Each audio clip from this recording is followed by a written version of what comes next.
You're listening to the Headz Collide podcast by Headz Up Entertainment. Exquisite made it.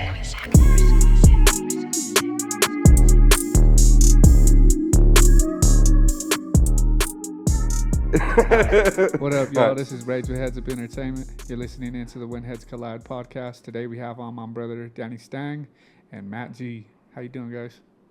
Pretty good. Everybody doing good? Everybody's doing good. Everybody's been partying all week. Oh, yeah, it's been a good Been a party all week. Yes, sir. Got the nugs. Yeah. Took the win.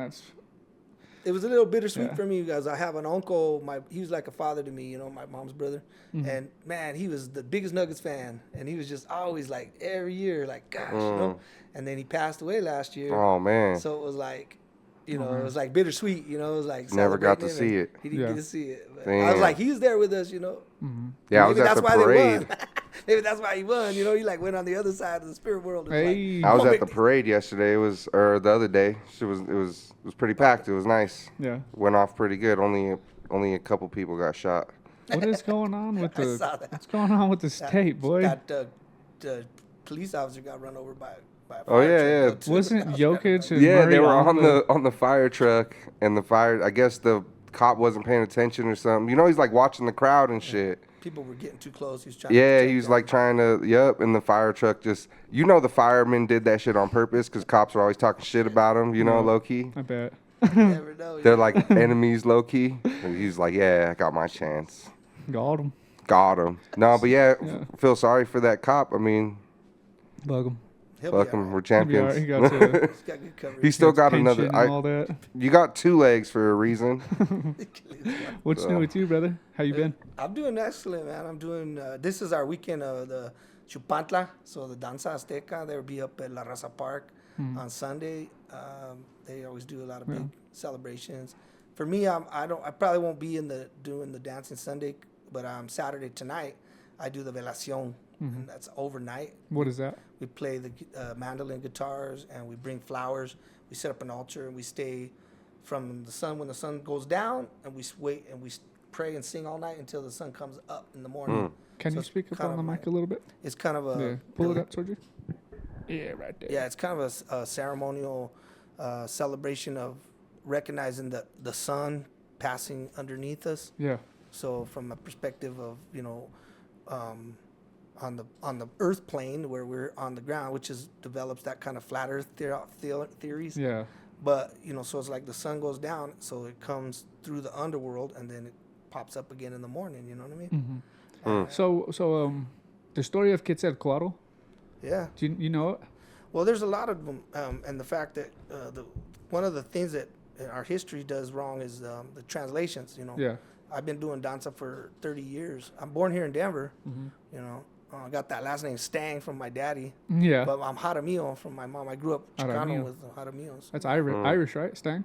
Stange's part German. German? But I did my DNA, and I'm only like 4% German. I'm mostly my dad said his father was German, but either that's not my biological father, the grandfather that I was introduced to, or, you know, because grandma could have jumped the fence. But if it was him, you know, which it probably was Back then, you had to watch out for the milkman and shit. So now he's like you know, I did the DNA and I found out was like from him I got 32% Irish. I got Swedish and Denmark, like about 13%, you know, and then I got just a little 4% German. So, but even I had Irish also from my mom because of her grandfather that came from her Zacatecas. So over there was the San Patricianos. You guys ever heard of them? Yeah, you were telling me. Yeah, so they were Irish soldiers that came to America during the potato famine. Because the Irish had a famine for potatoes in the 1820s, 30s, and 40s because the potatoes come from South America. So they took potatoes out there, but they never took the understanding of how to cultivate the land right. So potatoes, you can't just continually grow potatoes every year because they deplete the nitrogen of the soil, right? So you have to fertilize, you have to crop rotate, and you know Europeans were ignorant about that stuff. Yeah, so shit, I had no idea about that either. Yeah, they took the potatoes out there, and they loved potatoes so much, the Irish, that they started growing potatoes everywhere, and they filled all their crops up with potatoes. And fucked then it all up. They fucked it up, yeah, and their soil depleted, and all the potatoes fucking failed. So they were all like, "Oh shit, we're starving," and they all jumped on boats and came here. And when they did come to America, at that time, Yeah. of course, mostly it was Germans, English, Dutch, and people that were here, that French, and none of them liked the Irish. They were all, so they were like, you guys coming from Ireland, get your ass in a soldier suit, and we're gonna send you, march your ass to Texas to go fight the Mexicans. Damn. And so when they come out here, they were probably talking shit to each other. And so when they got out to Texas and they realized like they were sent out in front of the cannons, to get killed, and they were like, They were on the front. yeah, these front Americans line. treat us like shit, and they're Catholics and the Spanish are Catholics, so they were like, fuck that. At night they snuck over and joined the Mexicans. Oh, And they all man. became Mexican soldiers. Santa That's Anna. crazy. Wow. Yeah, he made them Mexican nationals, and they all, like a majority of them, went down into Durango, Zacatecas, and areas in Coahuila, and they all became married Native women. And that's why you get some cousins. Sometimes you get some red hair Chicano cousins. Yeah, I got Rich. like every Our now homie and again, Rich. I'll get like some red hair, like a red hair in my beard just out of Yeah. nowhere, for real. Yeah, But I yeah. don't have no Irish in my blood. Well, you don't know that, but you might have like a great grandfather. It's probably like a minuscule little bit, but we've done like our ancestry, and I'm mostly Native American, Mexican, and like French. Oh, you got a little French? Yeah, I got a little colonizer in me, just like Yeah. all of us. Well, Mexican too is native, And that's another thing Yeah, that we get. yeah, Mexican and natives, they all think that we're like half and half Spanish, and it's like, my mom she got like a quarter Spanish, Mm-hmm. and so I only got like an eighth. Yeah, not everybody's Spanish. Like, not everybody's colonizers were Spanish. Some were French. Some were, English and My Dutch. colonizers. I wanted to share this with you. We have again on some other episode. I don't know if we released it yet. Maybe I not. don't think we did, but in my ancestry, I found my Spanish colonizers. My 16th great grandfather was Pablo Diaz, Shemia, I think. Wow. Himia or something like that. However they would pronounce it. It would be Himia, right? Shemia with J's or Yeah. like The H. Mexicas, they pronounced it with Shemia. Shemia. They would Yeah. pronounce it Shemia. But I found that motherfucker. Found them. Yeah, like I was some- very like torn ancestry, when yeah. I found it. Yeah, Yeah. it was like heartbreaking when I found him because I seen him traveling back and forth to Guatemala, Peru, Mexico, and then going back to Spain and being married several times and shit, and just like that's how colonization was happening. Yeah, oh yeah. It was heartbreaking. I couldn't stop crying when I found that out.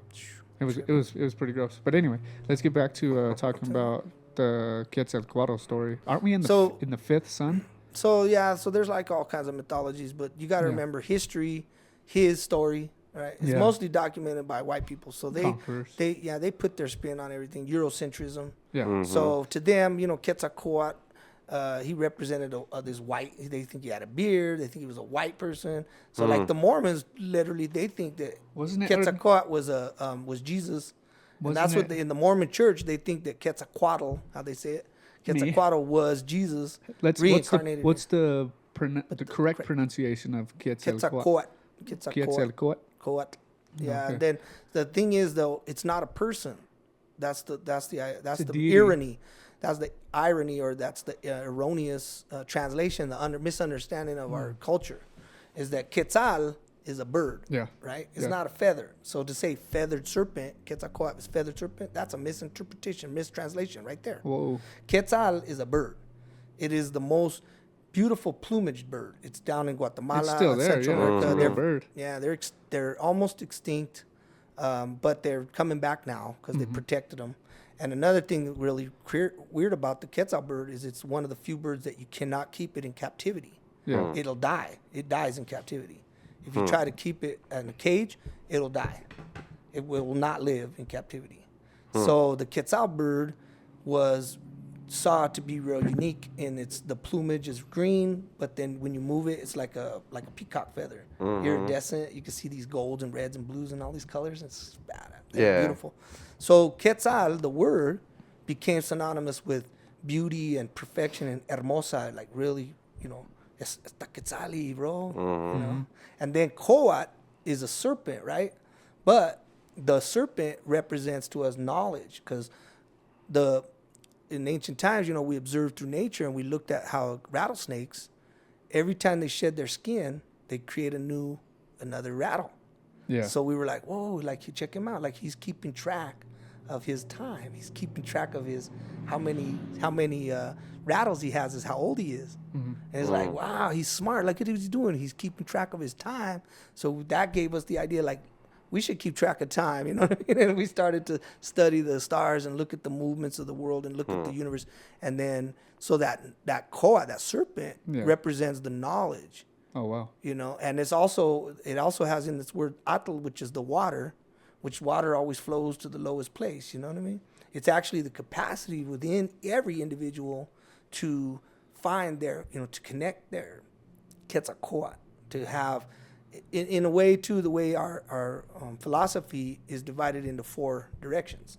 So we use the word ometeo, and you've probably heard that. Ome is 2, and then teo is divine energy. It's just like potential, like everything contains teo, almost like the cells, you know, the molecular, you know, that's teo. So everything has a potential, everything has energy. That's teo. Ometeo is the 2 energies, because everything exists because of 2 forces that come together, that gave, you know, your mother and father came together and had sex, and that's how you got born. You know what I mean? And everything exists in a duality, in a sense of day and night, light and dark, life and death, you know? There's duality in all this, in this reality. So ometeo is just a concept, is a word. It doesn't mean God, but it just means, you know, that dual essence of things. And so the energy of ometeo is these 2 energies, so we can sort of visualize them as a ometsiwat, ometekuli, which would be the female and the male. And then the production, or the union of those 2 produces the 4 Tezcalipocas, the 4 energies, the 4 elements, the 4 seasons, the 4, you know, and the 4 levels of dimensions that we exist in. So each of the Tezcalipocas has a color, depending on the way the different tribes had different philosophies of the way they put it together, but they were very similar in the sense that they always recognized those 4, and they always recognized this balance. So they knew that there was 2 energies that produced these 4 energies, and so they looked at like they colored black. The Mexicas colored black, white, red, and blue as the 4 Tezcalipocas.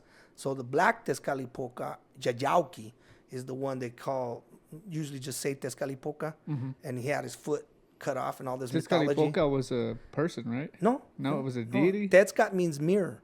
Popoca is smoke. Okay. Tezcalipoca is the smoking mirror, like the mirror. Wow. The concept that everything is a reflection. Tú eres mi otro yo, right? In La Quech, you know that saying, right? So you are me, but I don't look at you as me. I see you as, you know, as Leonard. So why is it that you look different to me? Why are you not me? Why don't I see you as me? Because of that smoke. Because of Tezcalipoca. Because Tezcalipoca is my internal self that thinks I am me and I am not you. I see this other, right? That's Tezcali. So Tezcalipoca, the black, is the internal, the subterrestrial, beneath the surface, which is inside of our mind and our consciousness and stuff. But then we also have then the white Tezcalipoca, which is Quetzalcoatl, is the physical, is the terrestrial realm, where then that's my personality. That's the way we interact with each other. That's Quetzalcoatl. And all the sciences of the world are within all of the, like the sun, the rain, the moon, you know, all these physical bodies that we see, they're part of Quetzalcoatl. But then there's a red Tezcalipoca that we call Tlatlauqui Tezcalipoca, or another name is Xipetotec. And Xipetotec means they say they translated mad as saying Lord of our flesh, because it's about the shedding of our skin. Yeah. Because everyone sheds skin, and we always, all life moves through a process where it grows, and so as it grows, it releases energy, and then it grows more, it grows, and then eventually it dies. You know what I mean?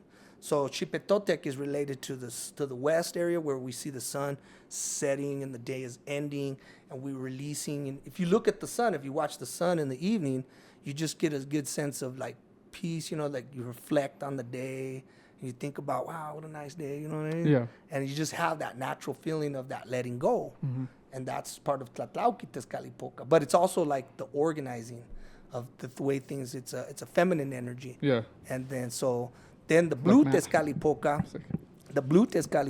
we call Huitzilopochtli in the Mexica tradition, before they just Tlaloc because of the rain in the sky. But then the Huitzilopochtli is the cosmic movement, is that cosmic energy. So like the idea was that, or the precept from some concepts is that like the idea of creation was the black, and then the Quetzalcoatl brought the physical beings into being, into reality, but they were all just like all over messed up. And so then the red Tezcatlipoca put everything in order so that it was spring, then summer, then fall, then winter, So there was this order to everything. And then the blue Huitzilopochtli spun it all into motion. Damn. So everything is in constant motion. And because of these four energies, everything is moving. So Quetzalcoatl is that knowledge, that understanding. So in some ways, Quetzalcoatl was originally with the Tolteca. Oh, should you just freeze? I'm froze. You're froze, man. He froze into Tezcatlipoca. Got it. And, it's like Quetzalcoatl is more really like, he was there before the Mexica brought in Huitzilopochtli. The Toltecas kind of had Quetzalcoatl as the main energy of, it was Quetzalcoatl and Tlaloc as the two dualities, because Quetzalcoatl represented the spiritual and then Tlaloc represented the material, because it's the rain and it gives, Tlaloc is the drink of the earth. Yeah. You know what I mean? So they looked at it.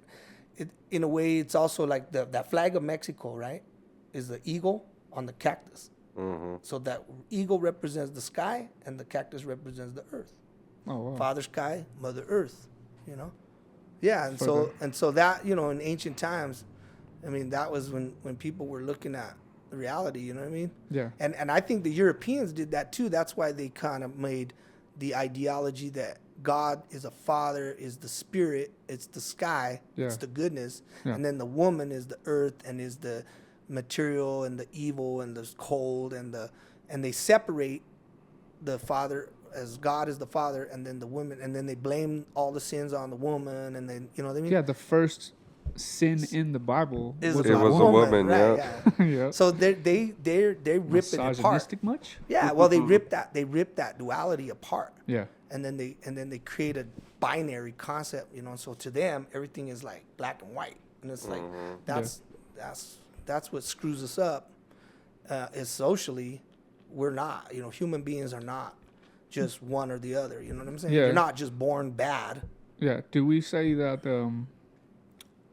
So, this is kind of a hard question. Is it the female?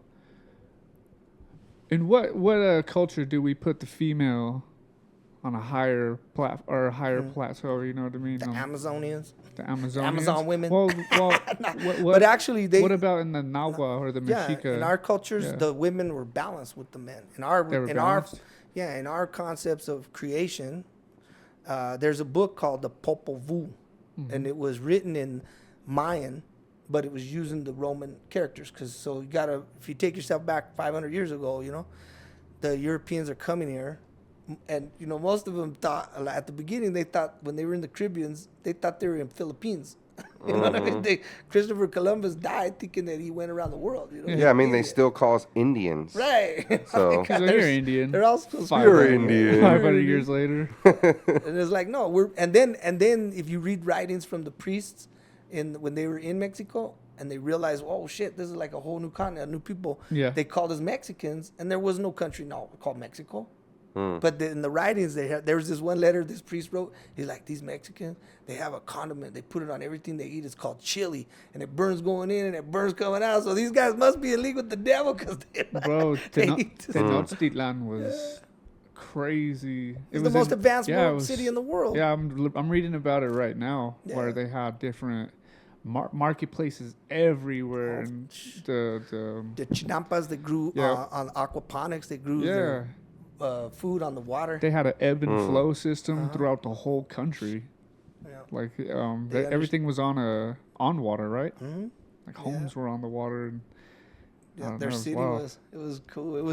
It was an advanced technology because we had 7,000 years. See, one of the things that in our Eurocentric worldview is they make the mistake of not looking at the fact that there's original autonomous cultures throughout the planet. Yeah. There's 6 of them that all founded their own concept of reality, their own social system, political systems, because of their food base. So the food was really what, once you learn to cultivate, grow food, and you can feed a lot of people, and then a lot of people can live together, and then they can all start to develop mathematics and language and writings and have a culture. So the Europe, the Mesopotamian culture was the original with wheat. Yeah. That was their bread, that was what they made bread. And that became the Babylonian, Sumerian cultures, which spread out. So then Egypt, they had the African sorghum. That was their base plant, In China, they had the rice. And the India, they used the garbanzo beans, a lot of legumes, a lot of beans and stuff like that. And spices. Well, in Mesoamerica, in North American continent, which we call Anahuaca, was the corn. And in South America was the potato. If you go to Peru, there's like 2,000 kinds of potatoes out there. They got the varieties, you know what I'm saying? So it's like every culture, every six of these six mother cultures developed without any outside contact.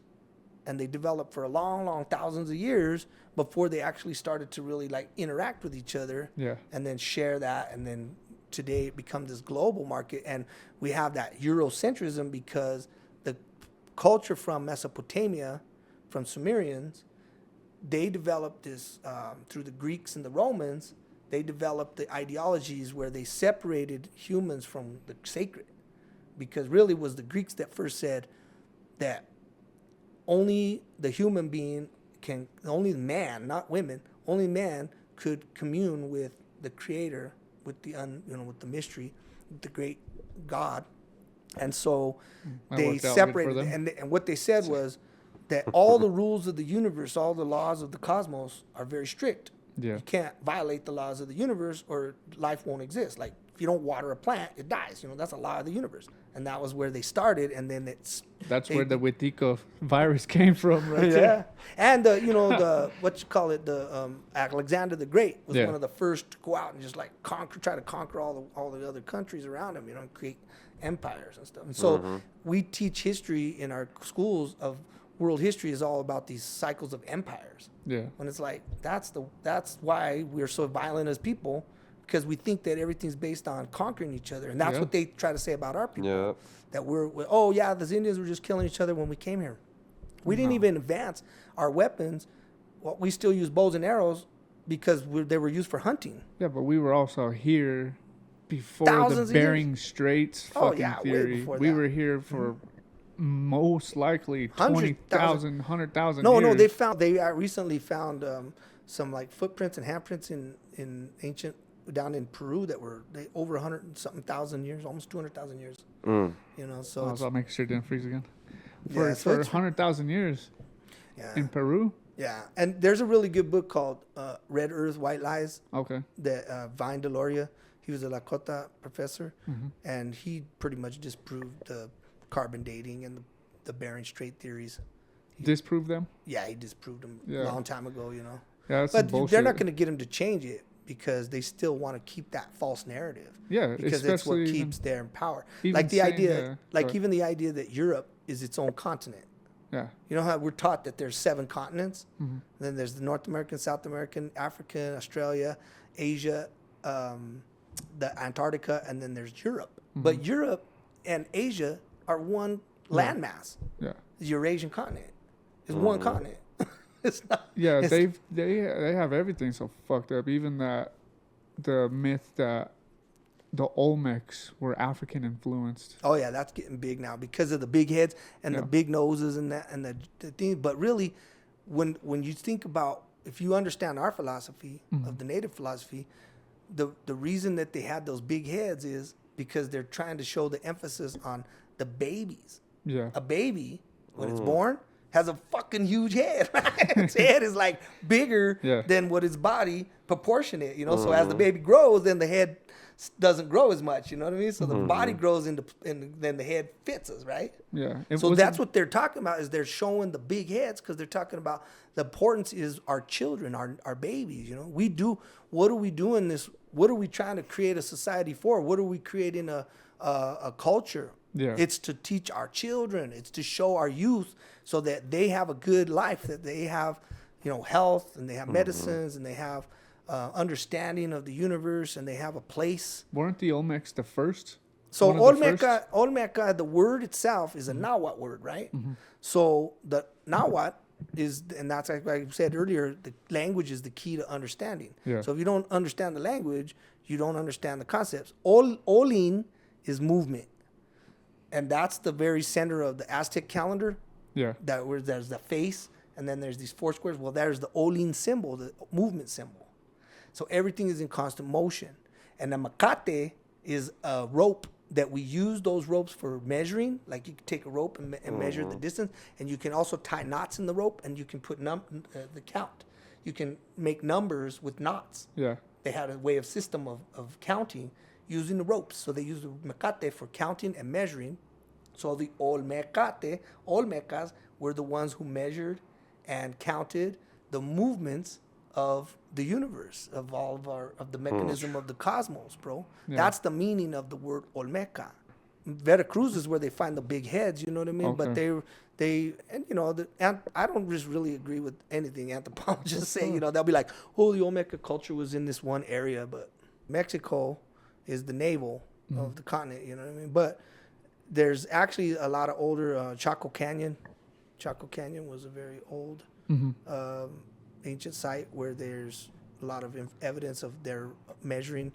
Like they built structures so that they can recognize when the equinox, when the sun moves into that position, and it goes through a certain crack in the thing where it's like only happens on that day, you know what I mean? So obviously they were building things, they were making, they were leaving evidence that they're studying those motions, those movements. So I would say more, that Southwest Chaco Canyon area was a little closer. Although, an anthropologist they're gonna spin their Eurocentric spin on it, but we don't really, as far as historians, Mexicas, we're not so much concerned about the beginning, because we understand time in the infinity. Yeah. Like time is infinite. Okay. So infinity, it means there's no ending. There's no beginning. There is no beginning. Yeah. And it's hard to conceive that in the human mind, because everyone is born. So when we're born, we take that first breath, and then we're alive, and then eventually our last breath, we die. So there's this linear process of birth to death. So it's hard to conceive that there was no beginning. But before you were born, you were something. You were energy. Energy, Albert Einstein proved that what our ancestors always knew is that energy doesn't just poof into existence. It doesn't poof out of existence. It just constantly transforms. It just changes. So there was a time, maybe sometime in history or, in the past, where the human form that it is now didn't exist. And then it became, so there's sort of an evolution process, we understand, and we agree to that idea that the dinosaurs, we were the dinosaurs, we are part of what the dinosaurs were, and and we're still, this energy is still within us. It's like we're made of the four elements, right? Yeah. And one of the things that all the European and Asian religions, all the old world, all the eastern hemisphere of the planet, they all shared a similar concept that the body is a vehicle for the soul. So we think of ourselves just as body and soul. So then again, there it is, just that two. The duality. Yeah, and so that duality and that two basis is really what separates us. And the four energies and the four elements is what binds us, which connects us. That's why we pray to the four different directions as well. Right. When we honor those four directions in danza and the ceremony, we blow that shell. Them? So the four directions. Yeah. So start with which direction we start with, and then which we end. So with. we always start in the east because that's where the sun rises. Yeah. So the sun rising is what gives a new day. Yeah. Right. And then the second direction in Danza Well, we go to the west. explain it So the to- east. Oh yeah, explain it the direction and why. So new beginnings, also the season. The springtime. Yeah, the spring. That's the life, the rebirth. And then the element of fire. Because So fire is so then the we go to heat, you the know? west after that from the east. Yeah, and then we we, go to the in west. Danza we go to the west because we balance the male on the east is male and the west is female. We call Siwatlampa, means means the path to the woman. Yeah. The eastern word is Tlahuistlampa, which means the path to enlightenment. Tlahuia. So then Siwatlampa is the west. It's the wind and it's because where the winds come, it's the energy of the female transformation, letting go. And it's then what is that, summer? Actually the fall time That's when fall, the leaves are okay. falling and the leaves are you know what I mean? They're releasing, so they're losing its skin. So then we go in Danza. Then we head to the north in the Mictlampa, which is the pathway to Miquisli, which is misinterpreted as death, but Winter. it's the winter, it's the cold, it's the dark, you know. And then we finish in the south to the what we call Huitzilampa. Huitzilin is a hummingbird, Yeah. you know. But trip this out. We're standing on the ground, so when we blow the shell, we face these 4 cardinal points, right? Yeah. But what our ancestors were really looking at is that we're not on a flat earth. We're in a ball. We're in a It's circle. spinning around. So like it's always sunrise on some place in the earth all the time. It's always sunset at some time on the earth, right? It's only where you're standing at the moment where you experience it. And so the 4 directions weren't in a horizontal. It was that Tlahuistlampa was then where we see the sunrise. Huitzilampa is when the sun is up in the middle of the sky. Oh wow. And that's where the hummingbird, you know, flies way up there high. And then the Siwatlampa is when the sun's going down, and Mictlampa is when the sun is underneath on the other side of the planet, and we're experiencing the night. So it's a vertical trip, you know. And so we're always, because that's the funny thing of time. Time is an illusion that humans create time in a linear concept in order for us to track different events and things like that. In reality, the only ones that really need a calendar is the women, because they had to keep track of their cycles, so they know when they're menstruating, they know when they're ovulating, and then they know, you know, how long the baby's going to be born and things like that, right? Yeah. And so then because in Europe the man wanted to create a linear time cycle, you know, and they wanted to create the idea that we're moving through time. We're going from the past to the present, to the future. Our Mexicas knew that that's all an illusion. We're only in the same time all the time, which is now. So we have a word nikanashkan. Nikan here, ashkan now. The here and now. Nikan, ashkan. Nikan, ashkan. What does that mean? Nikan means right here. Okay, right here. And ashkan means right now. So what is Nikan, yeah, ashkan. so Nikan Tlaka would be Tlaka is people. Tlaka, so yeah. Nikan We are Tlaka, the people of here. Okay. Yeah. So that's what they also And then call, even the word Nikan Kanawak was what the Mexicas told the Spaniards when they were, like showing them the continent and they were creating they said Nikan Kanawak was they're saying here, up to here is our land of Nahuatl. They were pointing down south with Nicaragua. Now they call it Nicaragua. Oh, wow. They changed the word to Nicaragua. Sorry about that, guys. We are having technical difficulties with Matt's fucking camera. You don't even have to say that. We'll just tell it. We're talking about the body and the soul. So all right, we're going to let Matt's going to go into the spirit world. Matt is in the spirit. Yeah, I'm in the spirit realm right now. I hear you, man. I hear you. God is speaking to me. What's the fucking the lottery numbers, buddy? I can't give you those, my son. You don't live in the future, yeah. I can't give you those, my son. You have to find the way. You have to be connected to the people that pick the down numbers because they know they always give it to their friends. They pick some weirdos out there. They're like, let's give it to this guy. He'll probably screw his life up. I've heard that most lottery winners, like 80% of them wind up dead or broken. Yeah, fuck yeah. Usually the dude that just won like the $2 billion, his name's Edwin Castro. They got pictures of that fool walking out the bank happy as a motherfucker. Shit. Just showing everybody, here he is, go rob him. Yep, here he is. You ain't gonna ever out. be able to rob him because you won't ever be able to get into his house. But yeah, we were talking about the energies, right? Well, the sense that we have that concept of our body and soul is just the 2, and so you got to balance with 4 because our cosmic energy has a 4 elements, 4 seasons, for Yeah. everything.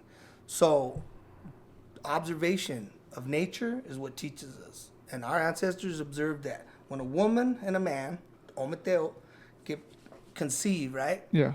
Then she gets pregnant. So when the seed and the egg first connect, it's just cells, and they're splitting and they're creating a mass which becomes the heart, the corazón, which Yeah. has 4 chambers, right? Pumps. And what sparks that? What makes that heart boom, pump? You know what I mean? Electricity, And a lot of scientists argue about where it comes from. And of course, the woman, the do know is she releases a hormone when she's pregnant that says to her body, her ovaries are like, oh, there's a baby, don't let no more eggs out, right? Because that's her ovaries' job, is they release an egg every 28 days. Boom, they throw out another egg. And so when that hormone, maybe it's picked up by the earth too, Mother Earth. So we're all children of the earth. We're from the earth. So that heartbeat is that teolia. Our teolia is our energy. It's an animistic force of our corazón, of our heart, right? This is what helps us, pumps the blood through us, and it creates an electromagnetic field. We're actually inside each other's heart fields because we're all sitting so close to each other. And then we got all this technical vibe with us too. That's why his camera went off. Then then when the body starts growing the arms and the legs, you know, the DNA teaches the body how to grow the organism that is our body, right? It develops the brain, and the heart charges the brain to the blood. And so the brain sends out a signal that our son, Padre Sol, sends down the fire, and the tonali is our consciousness. So we have tonalis.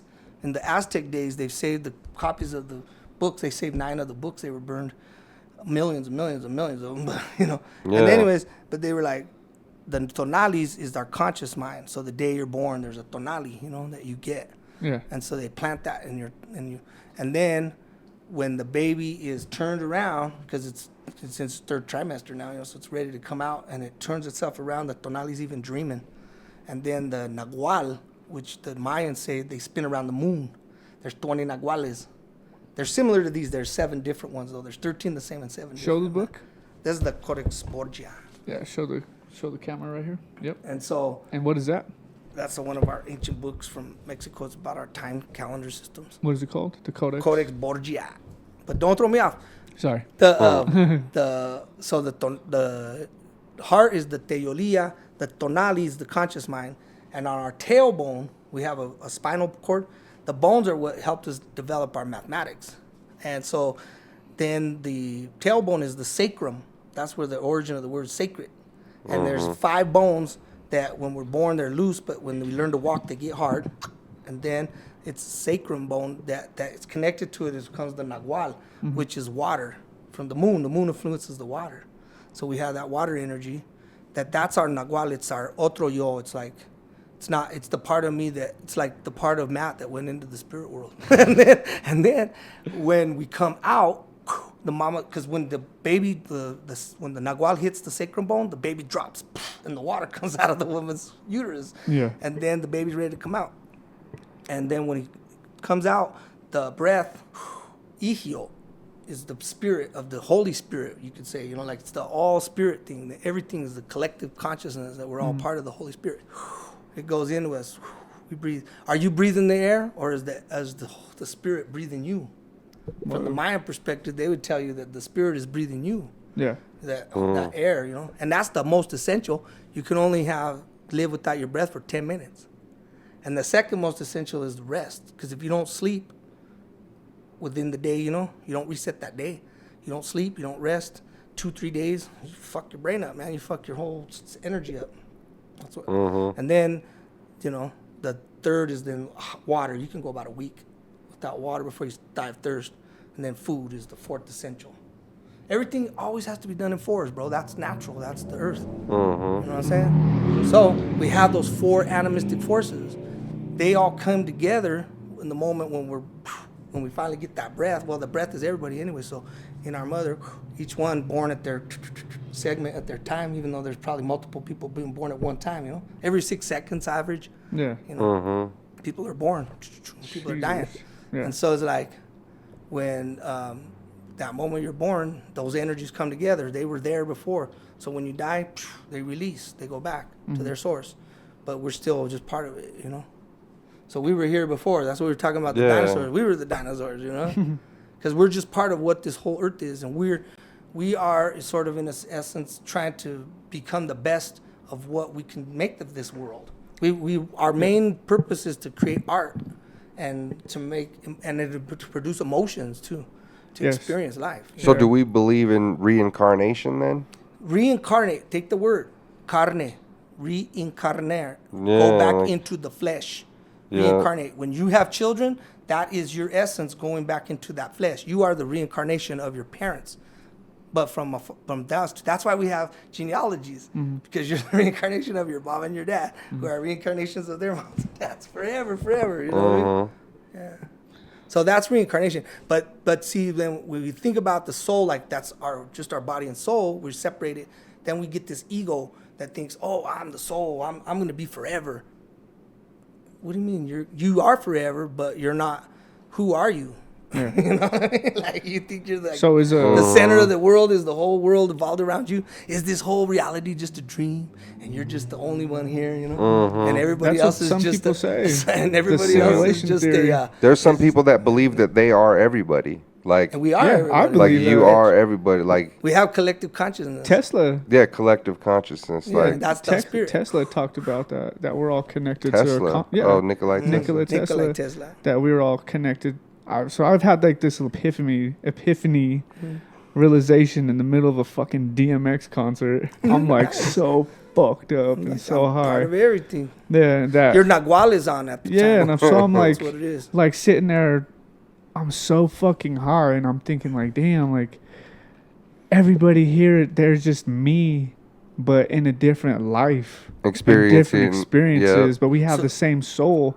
And I'm like, whoa, but that's what Nikola Tesla said. Yeah. You know what I mean? That we're all connected to the same consciousness. And I was like, I wonder if that's where the Bible hijacked that shit, that God said that we're all made in his image. Right. Yeah, and I'm like, oh, dang. But maybe when we refer to creator, like we are creator. I heard that when we go to heaven, heaven is creator. Because we're just with creator in spirit now. When we're being creative, when you're being creative, by doing your podcast, makes you feel good, it's like heaven to you. Yeah. Yeah, it's like you're in heaven, and we're just all apart. We're all connected to Creator or the Holy Spirit. That's a lot of thinking. I'm thinking this in the middle of a fucking DMX concert. And I was at that same DMX concert, and all I was thinking about how I'm going to stop, drop, and open up shop. Stop.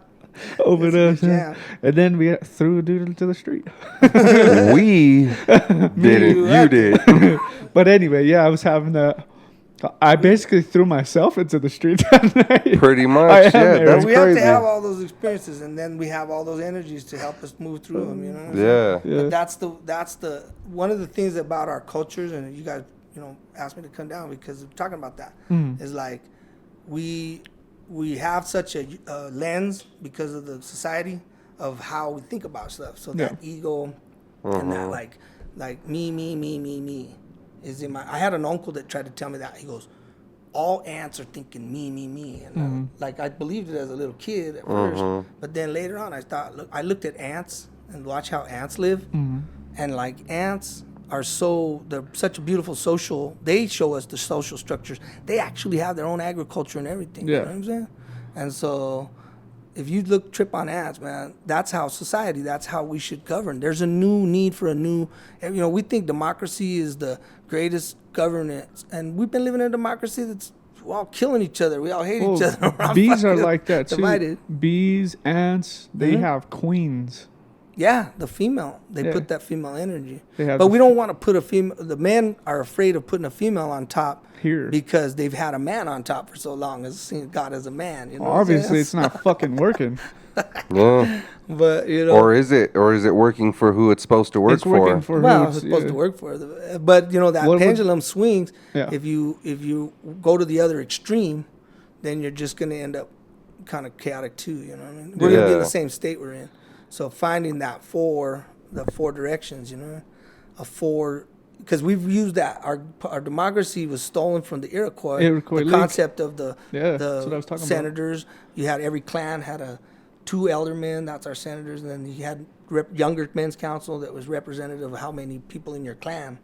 But then each clan would represent at the Confederate level, and they would meet with the fire keepers. The fire keepers would keep the fire, and then the women council. So the 9 women were the 9 supreme law of the land, and those 9 women assigned all of the other women councils, the women who are there. So whenever the men wanted to make a decision about how to manage shit or how things are going in the community, the women would listen and they'd say, "Yeah, okay, you can do that," or "No, you can't." Yeah. You can't. If that's unconstitutional, you can't do that law, you know. And we That's never. a form of America democracy. America never put the women there, though they had men do it, you know. And they turned the fire keepers into the executive, you know, made him a president. We didn't really have a That's why president. that came 'Cause that's from the that ego. Iroquois League. There's a real cool book on it called Exemplars Iroquois of League. Liberty. And it's exemplar with an ARS, exemplars of liberty. There's a cool book about some real good research of the letters written back and forth, William Penn and the other governors and the Iroquois people, some cases where they would go to court and the native people were, you know, arguing their case in court, and the judge was like, "Well, yeah, it seems like they're in the right," you know? And the white people were getting mad, like, I didn't know that that's where our government structure came from. Yeah, they don't teach that in school. Yeah, No, they of said it course came not. from the French. Yeah, That we learned Yeah, democracy democracy from the French. from the French. Or I thought they learned democracy from us. the Whatever Greeks they're had teaching that us word is not the right shit. That's what I'm. Well, we're We teaching learn. ourselves, you know. And with the Yeah. internet, we have access to everything, you know. But we have a lot.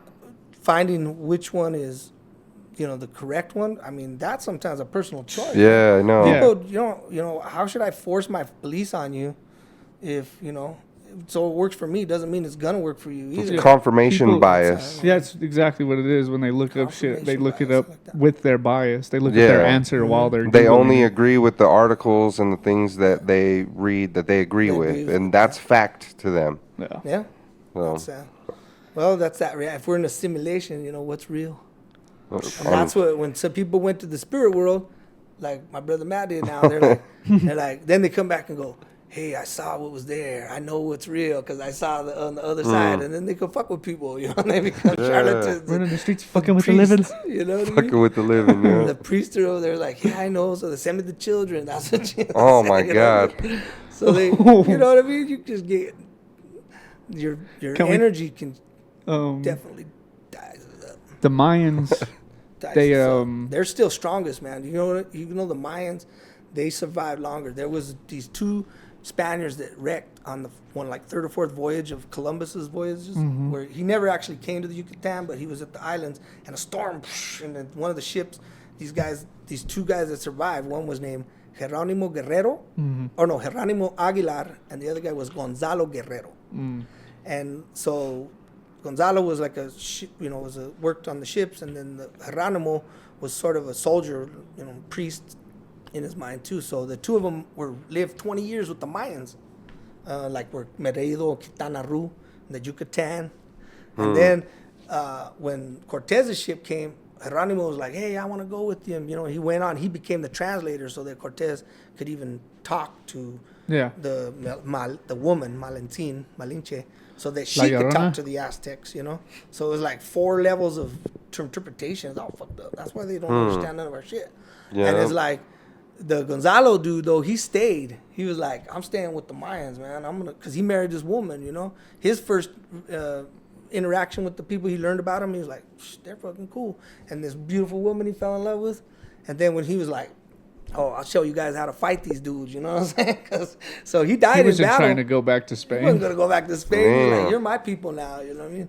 And because that's our culture, you know what I mean? It's real beautiful. It's and they're accepting and Yeah, has a that's- good balance, you know. Yeah, when We look at Maybe our that's body. why the Irish went and chose to fight with the Mexicans They made some instead of the potatoes. Americans. Well, they were. That's not too long ago. I'm going way back because that's the one of our. Like, it's like the Yeah. 1500s, These are like going back 14th century. 1,000 years ago.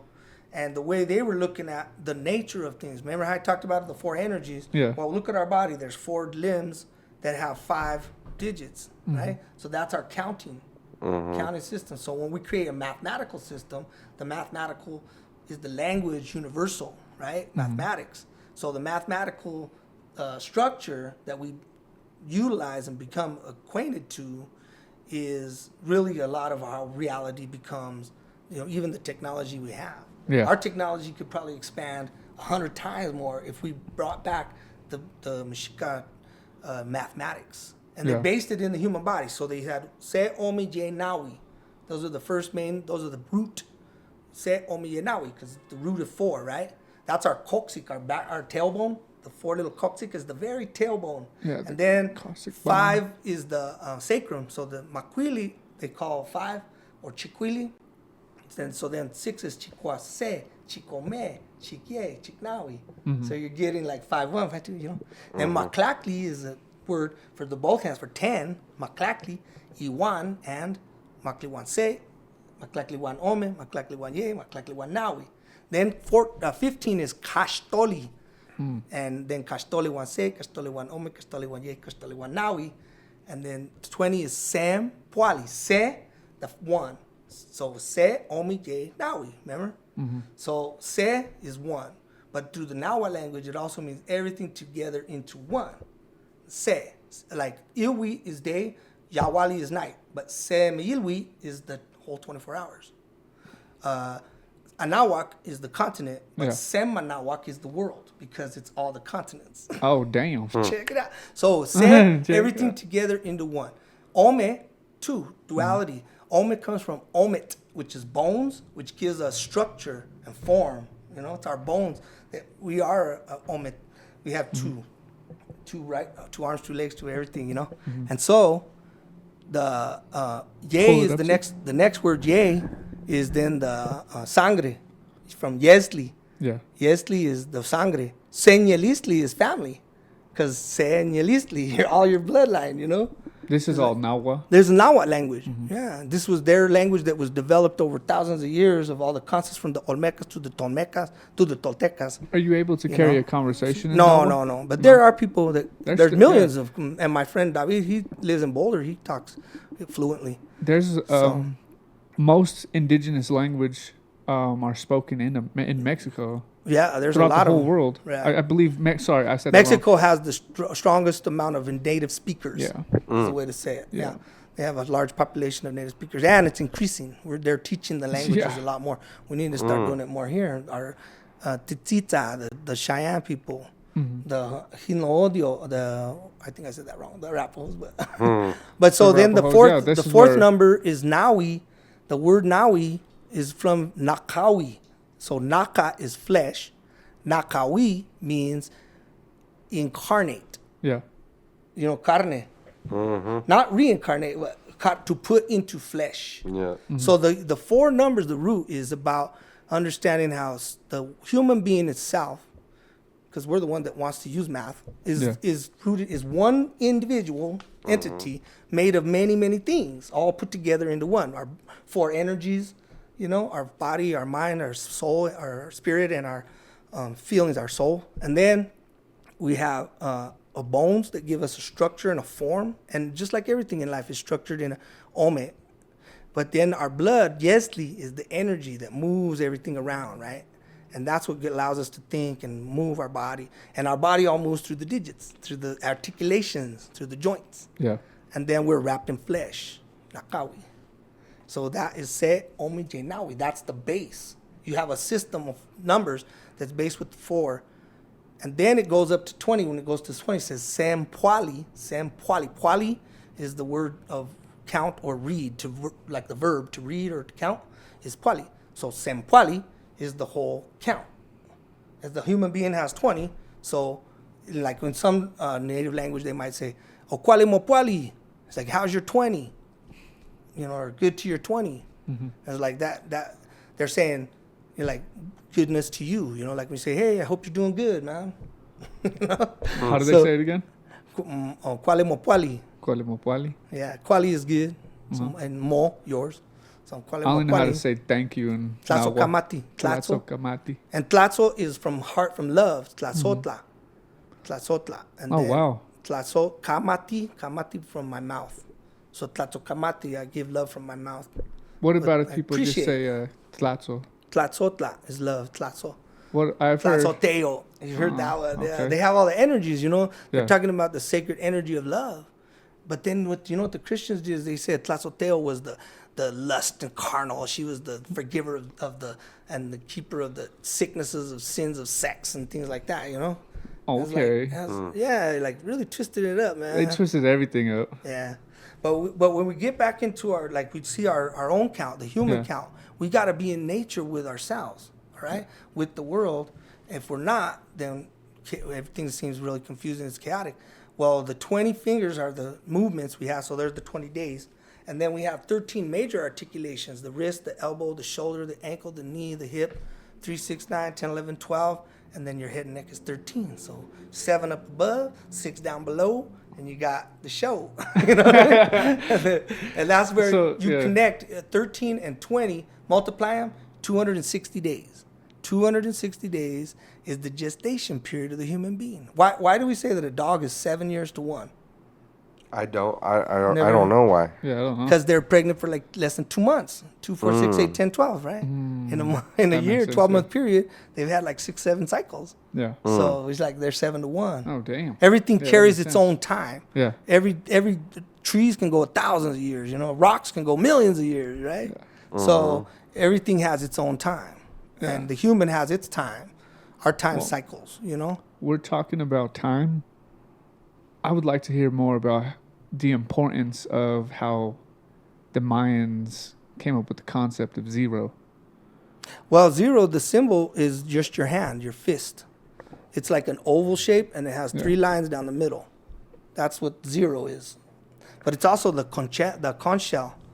You know the concha? Mm-hmm. Because it's like, the conch was a house of an animal that crawled in the ocean, and then someone else ate it, or it just outgrew it, it died.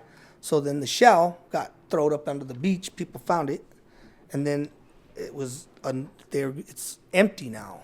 It's no longer, it's what it was for. Yeah. So it's like it had that end of that cycle. So that end of that cycle, that its life finished, becomes zero. Zero is our death. The calavera, the skull. But check it out. One of the days of the calendar, right, is the calavera. Mm-hmm. And so then the Spanish translated to mean death. But death, from the European Latin languages, morti, end of life. It means morti is the end of life. And to us, we understood that energy is forever. So there's no end, there's just a transformation. And the calavera, Miquisli, doesn't really mean, it has to do with death, but it doesn't mean the same of the end of life. Yeah. And when you look at the calendario's days, all of the days, they have different animals and birds. There, it's always the head of the dog, the head of the jaguar, the head of the eagle, the head of the vulture, because the head is perception, where we have sight, sound, taste. So we perceive the world through that instrument we call head. And we look and we divide the world, like the physical world is here in our lower abdomen, the underworld, our legs, beneath the world, Then from that belly button where we were born, where we grew from there, and we became divided in 4 directions. Lower, beneath the belly button, your genitals and your kidneys. Yeah. And then above it, your heart and your brain. The 4 major organs. The 3 brains. And the 3 brains, but then we have a 4th one, the Nahuatl. Oh, wow. Now, Nahuatl, like you were talking about, like we were at this thing, and I had this, when I'm on drugs, sometimes that Nahuatl, it really hits, especially when we're like blacked out. When you're blacked out, you've had a blackout, you've been out partying, and then you're like, fuck, I don't know what the hell happened. Your Nahuatl was in control of, and sometimes our Nahuatl can be our worst enemy. And we fucking trip ourselves up all the time because our tonali is feeding things into the world, energy that our Nahuatl is subjected to. And so, especially a lot of times, that ego of me, everything about me, then the Nahuatl is feeling like, not me. Is that the pride? Well, the pride that the tonali has will affect that Nahuatl. Remember how in Donald Duck they had the cartoon where the fucking little angel and the little demon, and they're fighting over what to do? They create internal conflict. So what is your tonali? Yeah. Your tonali is your conscious mind, That's your conscious mind. and your nagual is your unconscious. Oh, okay. It's And then some part of you. so that's the two. Those are two brains. Well, they're the two.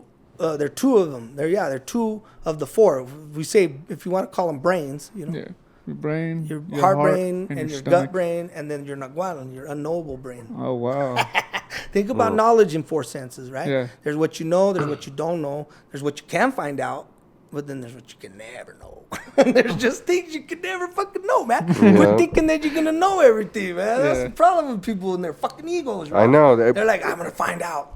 But the desire to want to know those things is what brought us this far as... In a way. Yeah. In a way it has. It spurs a lot of our technology. Necessity is the mother of invention, because we invent things out of the needs that we have. Yeah. But what are the needs that we have? Those are based a lot on, Let's speak on that. on our needs. I need some money, right? Let's speak on some indigenous inventions that we still use today. Birth control.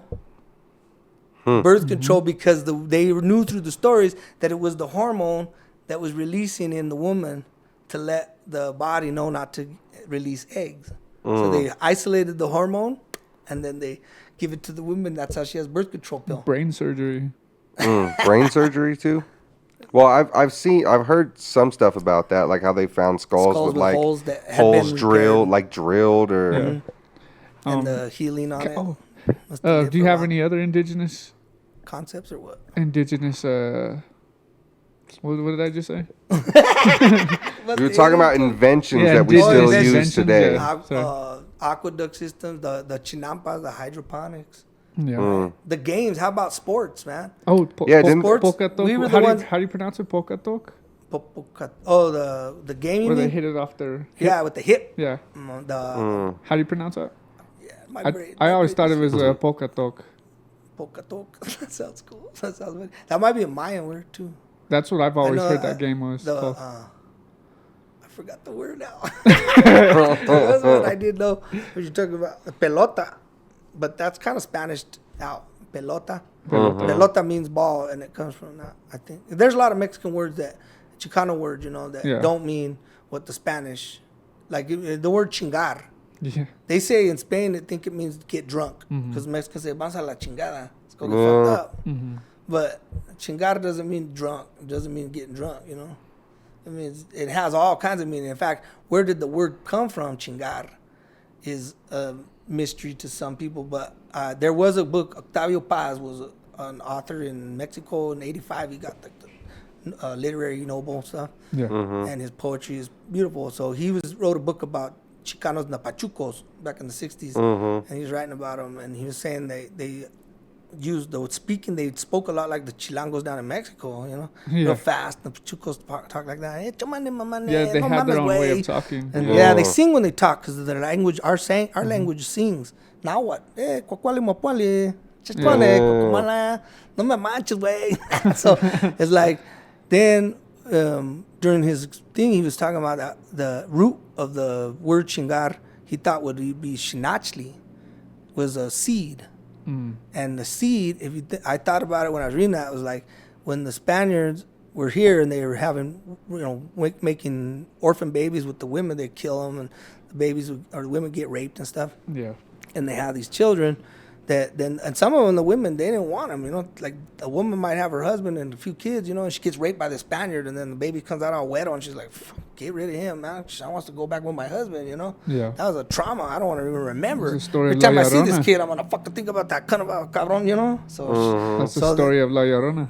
and so, and then all the dudes were like, all of the millions and millions of slaves that were Mexica, that were mixed, they were like, my dad is a Spaniard, but he don't fucking recognize me because I got Indian blood. He don't want to have nothing to do with me. He's got some fucking white woman, he's married to. Yeah. And my mom, she either don't want me or she's dead, or what I mean? I got nothing. I don't have nothing, But they would go tell the elders and the Mexica elders who still spoke Nahuatl, for 100 years.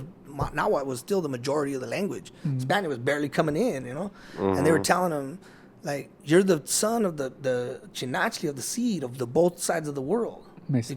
Because you're the mixed one, yeah. And the chinachli is the seed. So they say pitinini chinachli means you're the son of the seed.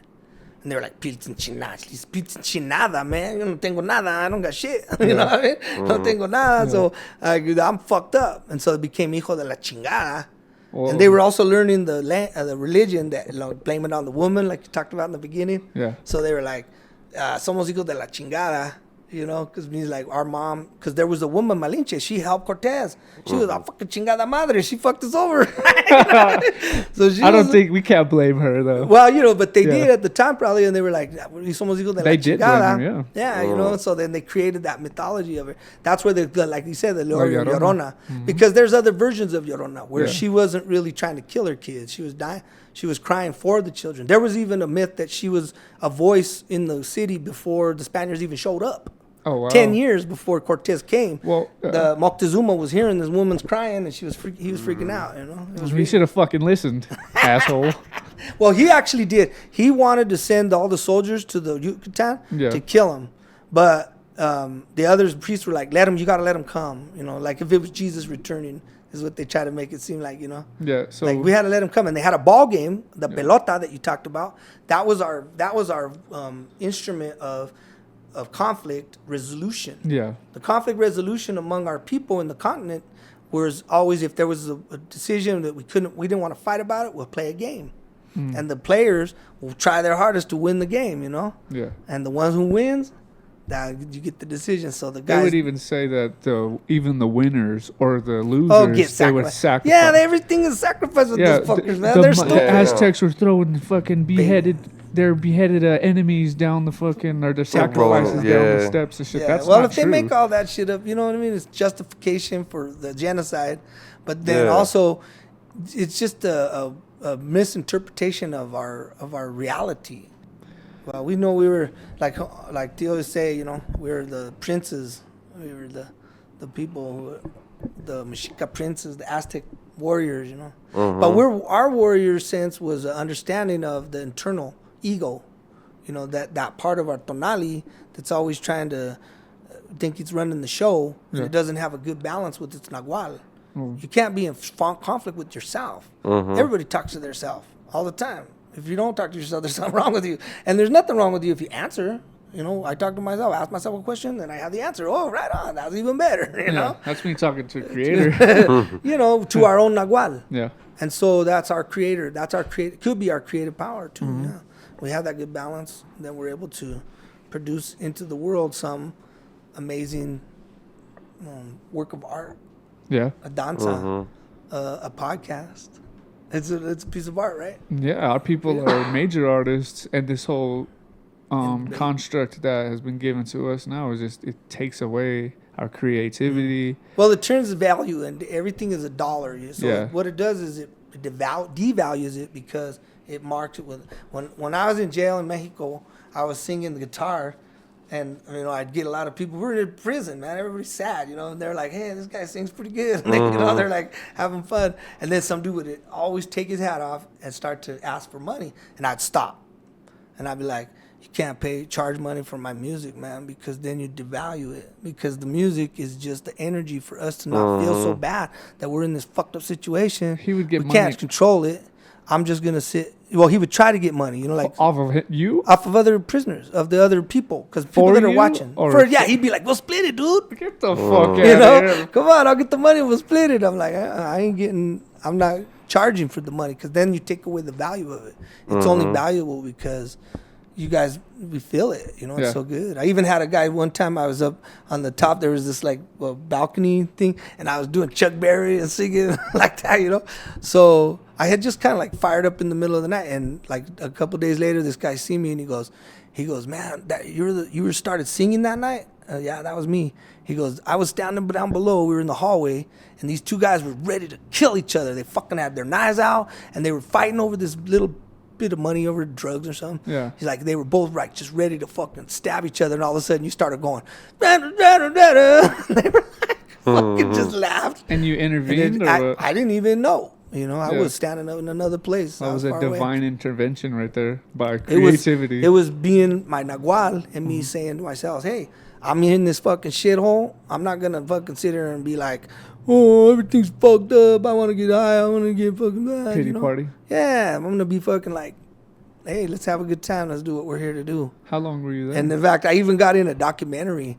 I'd love for somebody to find it. It was a Polish company. They said they were from Poland. They were doing a documentary on prisons around the world. Around the world, American prisons, all the different prisons. They were doing interviews and they were doing video footage. And so, but it's B-roll. It probably never got in the show. You know? No. But there was these dudes because they all spoke Dutch and German. You know, they were Polish. They spoke their language. So nobody could talk to them. The prisoners were all trying to talk to them. And none of them spoke Spanish. And then, but one of them spoke English. Yeah. And so they were like, hey, you speak English. Come here. Talk to this guy, you know, because we got this American over here. Hey, Danny, gringo. And then I was talking to him in Spanish and English. And he told me, you know, what we're doing was documentary. We're filming prisons. And I was like, cool. And they go, hey. And I explained it to them. And they were like, oh, sing a song, Danny. Get your guitar like you always sing. Elvis Presley and shit. And I was like, well, if they're doing a documentary about Mexico and they see me singing the song about Elvis Presley, they're going to just say, oh, the Mexicans, they want to be like America so much, you know? Yeah. Because they're even called the Estados Unidos de Mexico. You know? They're not really just Mexico. So anyways, like, they were like, I said, nah, man, I'm not going to do that. I was like, let's do a native song. I had my rattle, and I have been singing this song with these dudes too. It was true. I even found the book that had the poem, the words I had memorized from listening to it, but I didn't know exactly what they meant. And then I saw this poem in this book, in this high school book from the public education system in Mexico, and that poem was right there. And I was like, whoa, that's the song I've been singing. Yeah, it was cool. Sorry. And it meant that as long as the world lasts, that the fame and glory of Mexico will never end, you know? That's what the song was saying. I wanted to bring I this even up brought to my you, too. drum, dude, if you want to hear me jam. Yes, for sure. We do. I wanted to bring... This is a different tangent, but there used to be a dinosaur. Back in the day, it was called the Quetzalcoatl. Oh, they got all these names they're coming up with. Was it was a bird, right? It's a big-ass bird. A big bird, yeah. Yeah. So I'll put it on. I'll put it on the podcast right here, so you guys. So it looks like a puppet. And then that dude that made that guy that made that museum where he's got dinosaurs living with people trying to make the Bible prove that. The Creation Museum. Yeah. God made the dinosaurs and then those Creation Museum. He's I forgot what's his name. Nah, don't even give him no mind. Yeah, one of these. I don't think anybody goes to see the the stupid show Creationism anymore. Museum. Yeah. Man, we got to start building our museums. You know what I mean? Our architectures and stuff that our people did, they should start. You know what I mean? I'd love to see the youth kids that are getting into architecture and things like that, start designing. Look at the designs there were a lot of multi-family units. You know, the pueblos and stuff. That's our people are pueblos. Tehuas. So, you never heard of the genizaros? No. Genizaros. Some people say it one way or the other, but it's like when the Mexicans were coming up from Mexico, which wasn't mostly Spaniards, because you know that's the other thing. Going back to that Cortez, it wasn't Cortez just coming in and talking over the people. He's a fucking small little dude. It was 200,000 natives from Texcoco. Ixtlilxochitl was the guy. It was a civil war. He was supposed to be the one Moctezuma spared, and Moctezuma took his shit before the Spaniards even showed up. And so it was a civil war that they were doing. And Cortez was just along for the ride, but they were like, yeah, whatever. And they all became Christianized, the Texcocanos, and the Tlaxcaltecas joined them, and they helped the Spaniards spread some of their expansion. You know that? They kind of helped them. They helped them. In fact, if you go to Texas, there's a group called the Tejanos de Tezcaltecas. I've heard of that. Tlaxcaltecas de Texas. Tlaxcaltecas, because they can trace their lineage to the Tlaxcaltecan, nobility, nobility, because they had the names recorded in documents, you know, of these guys, Ixtlilxochitl, you know, and a lot of other Mexicano indigenous people that were with them. And so when they were coming up here, it wasn't very much Spanish blood at all.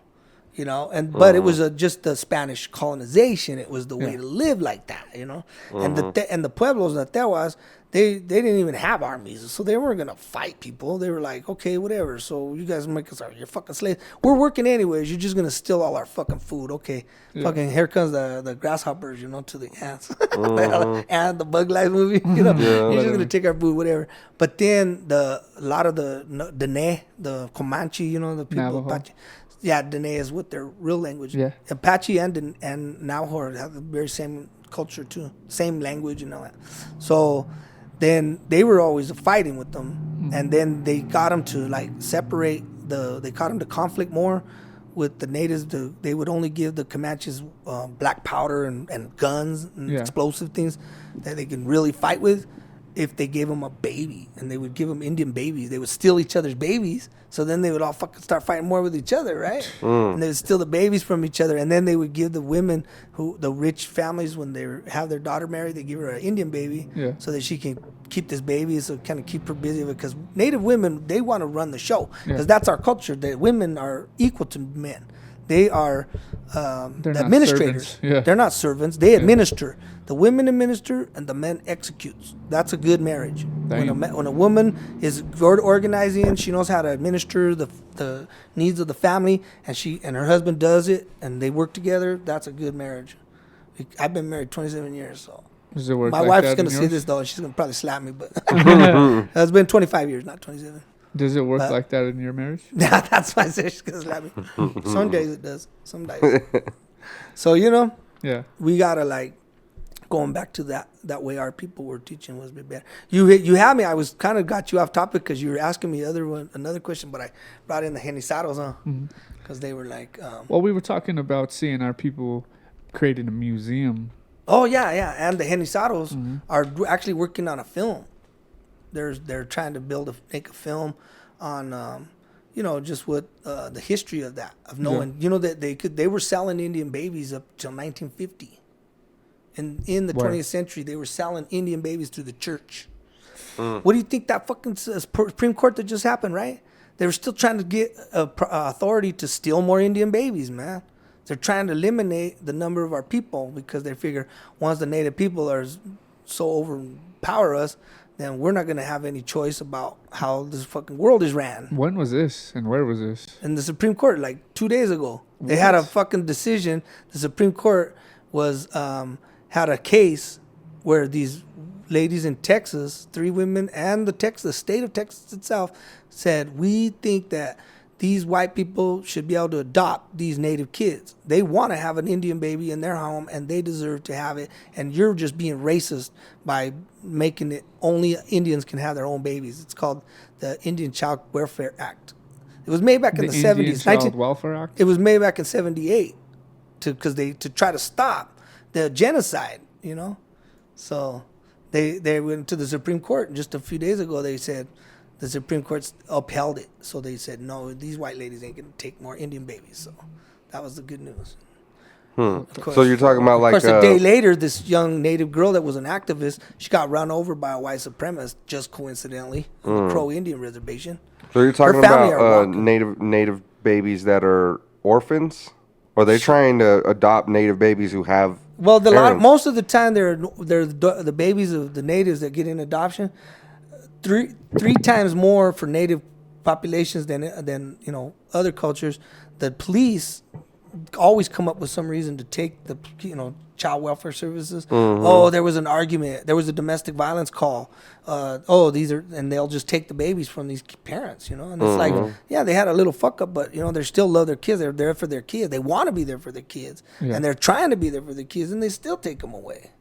It's messed up, dude. So there's legislature that prevents In the state levels, in like the Dakotas, go to North to so South only Dakota. only a native can adopt a native. Oh, that's in federal. That's nationwide. Okay. Well, what it is, it's not that they only can, because if there's nobody that would come to adopt this child, they're not just going to leave it forever, in the foster care system.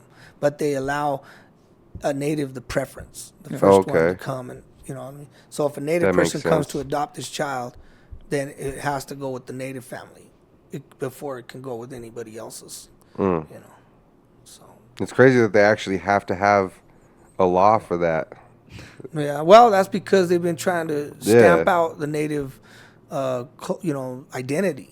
They try to erase who you are. Yeah. You're not a native. You're a Mexican because you're from Mexico, and that's why we're Chicanos, man, because we weren't even from Mexico. I mean, like I was telling him last and week. And the Genizados, they didn't even have Spanish hardly. Yeah, there's a lot of people of our people that side with or they more identify with their Spaniard side of what they don't really know fully what they are. It was a lot of fear. My grandma, she would be like, we're Spanish. Don't tell them we're Indians. We're Spanish because, and she was this short little dark lady that looks like a full-blooded Indian. That's my grandma. Try to be, I'm Spanish. Tell them we're Spanish. My grandma. Her name's not Jaramillo, it's Jarmelo. Jarmilo. My grandma, the one who Corky wrote that and gave that to, she used to get beat for speaking Spanish back in the day, and she's locora, you know what I mean? Mm-hmm. So it's like, how the fuck do you teach us this language, rip us of our heritage and culture and identity, and then punish us for speaking the fucking language that was given to us, English and fucking Spanish? You know what I mean? These are native languages to us. Right. Mm-hmm. And we're being penalized for speaking it. And that's why I don't speak Spanish to this day. To this day. Yeah. You know what I mean? Tengo mi primo también. He wants to learn just Nahuatl.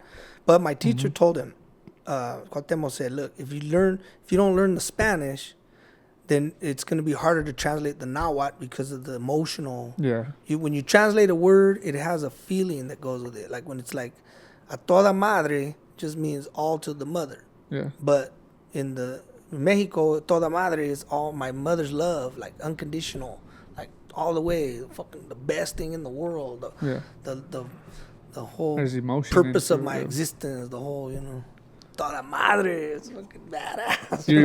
You reminded me of Blooded and Blood Out. Yeah, maybe he's trying to explain it. Toda madre. Un desmadre. Un desmadre, yeah. Desmadre meant like a fuck up, Yeah. And then did that with the chingada, somos hijos de la chingada. So we're like fucked up. We're like the children of these bastards, rape.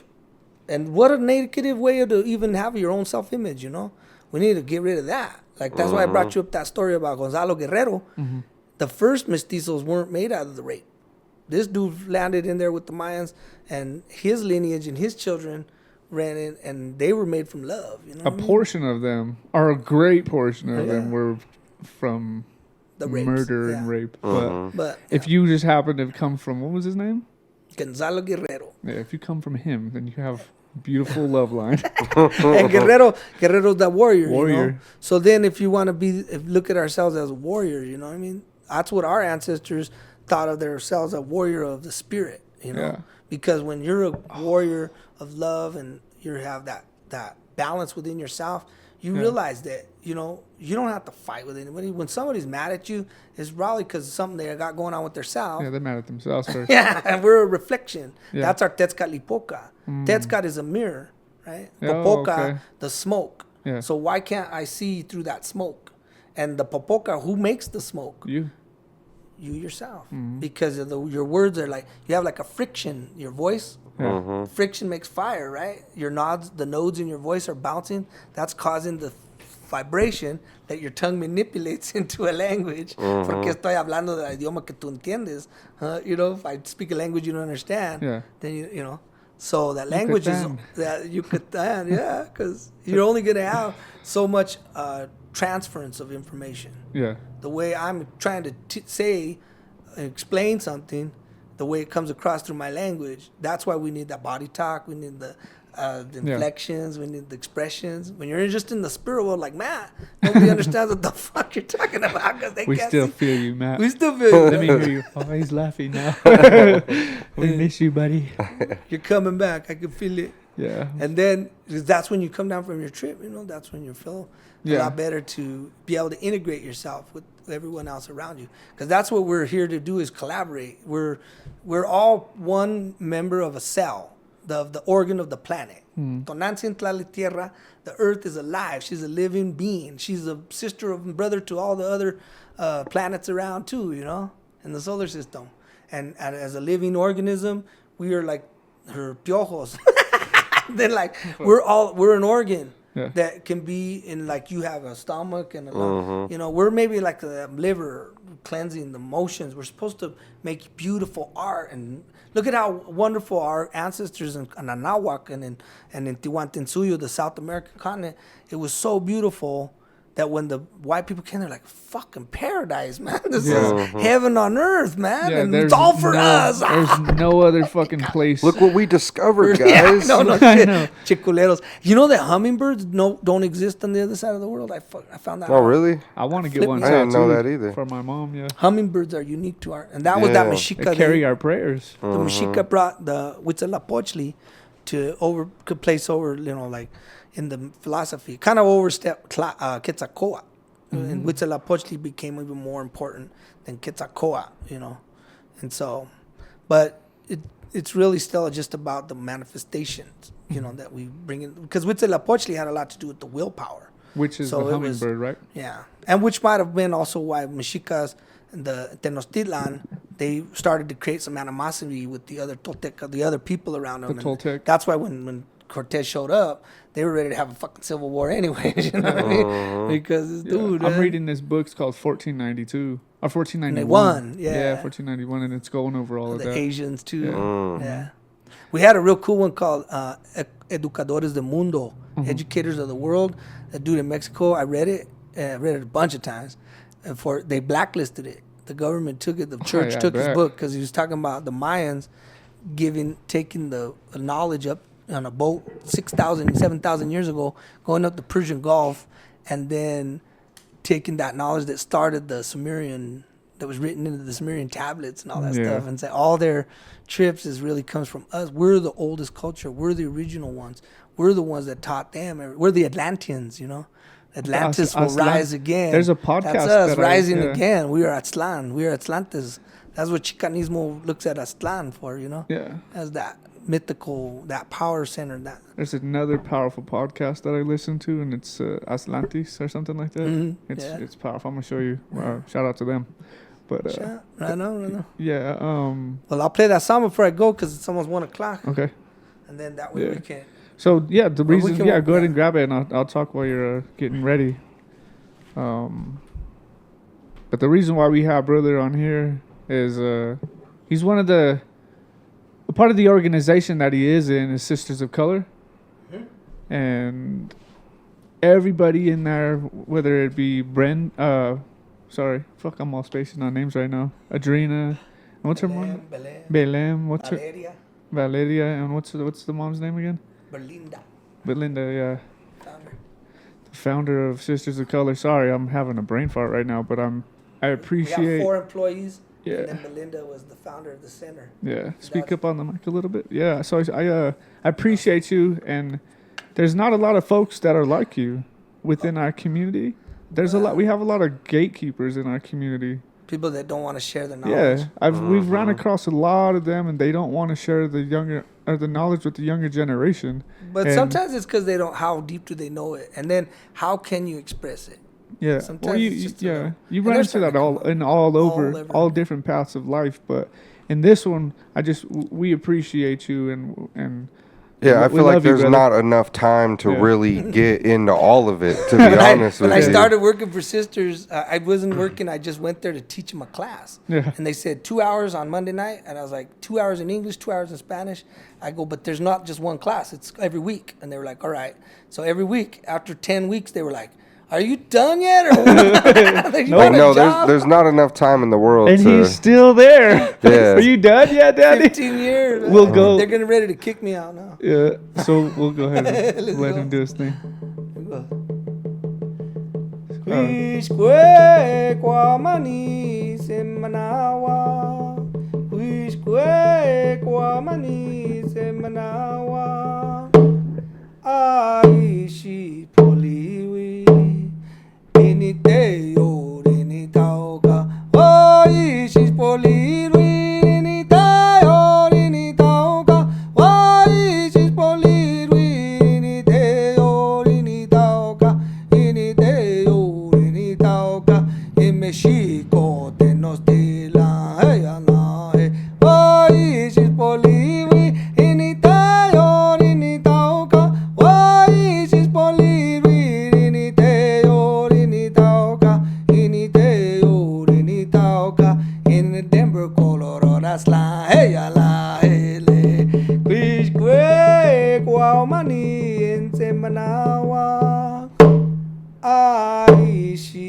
poliwi initeo initaoka wai she's poliwi initao initaoka wai she's poliwi initeo initaoka initeo initaoka mitotelitzli on Headz Up Entertainment. Hey. You were dancing mitotelitzli. Knock that camera down, man.